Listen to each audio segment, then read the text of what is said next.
in the house this morning. Good morning, BTC Backpacker. Muslim Bitcoiner says, MicroStrategy earnings and election. I'm geeking out the next 2 weeks. It's going to be a big 2 weeks, and it's going to be an even bigger 365 days ahead of us here. It's exciting. It's I remember 4 years ago today, or not, around this time 4 years ago. And when I saw that the pipe had burst and somehow the Democrats had won that election, a guy with dementia and the least popular, whatever you call them, congressperson in history, Kamala and Joe, have won, I knew we were in a lot of trouble. And I was like, I don't know how we're going to wait 4 years. I don't know how we're going to get through these 4 years, but we did. And Bitcoin was a big part of that for me. But now it's like we're here. Everything is lining up for not only a win, but like an absolute abomination of the Democrats. They might not even have a party after this election. The Democrat Party might no longer exist after this election. But we're here. It's exciting. And the guy who we're cheering for is a Bitcoiner. And we're going to talk about, I called this one the best of truly yet to come, because it is. They spent a lot of that rally last night focused on the economy. And I've been watching a lot of Trump's rallies, and he kind of bounces all over the place talking about, Crooked Hillary, Comrade Kamala, Sleepy Joe. He's got names for everybody. He talks about the border. He talks about everything. But the last night's focus, and it seems like the last couple of weeks, he's been really focused on the economy. And so it's exciting. He's a Bitcoiner. I know lots of people don't think that he is, but he definitely is a Bitcoiner. And he's been talking about getting rid of federal income taxes. It's been a hot topic for him. He kind of came out with no tax on tips, and then no tax on Social Security, and then no tax on overtime. And he just keeps piling this on. And then it finally went to no federal income taxes, period.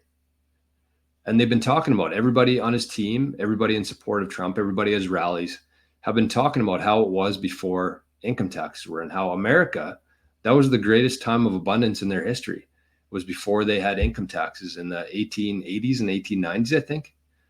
And so they're not just like blowing smoke here. Like this is a very well thought out plan.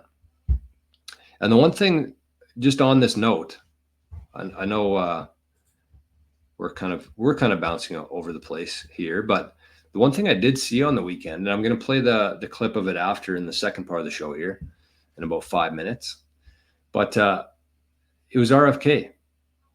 And he was talking about how the last Trump administration, Trump had no idea what he was doing. He took in a lot of donor money, and with the donor money comes restrictions.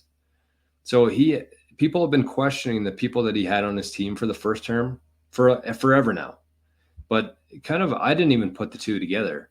It makes sense if he had donor money coming in to try to help his campaign, because he's not a career politician. Remember that. So all of these have restrictions with them. Someone would donate $5 million and say, here's $5 million for your campaign, but you have to make this person, put them in this position. And so what RFK said was that he didn't do that this time around. And he's actually been, for the last 3 months, he's been building up his transition team, making up of RFK, Elon Musk, Tulsi, and people we don't know about yet.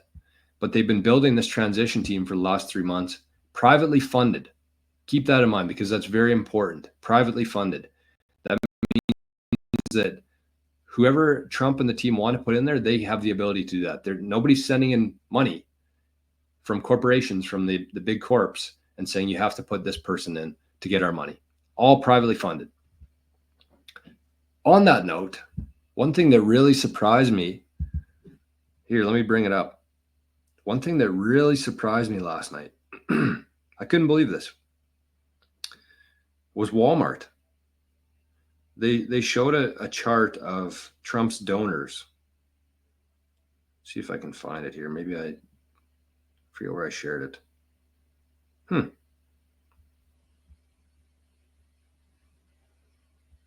But anyways, it showed the list of donors from both sides, for the Democrats and for Trump, or the Republicans. And I couldn't believe some of the names that were on Trump's side. I mean, you look at the Democrats, it was like, who was it?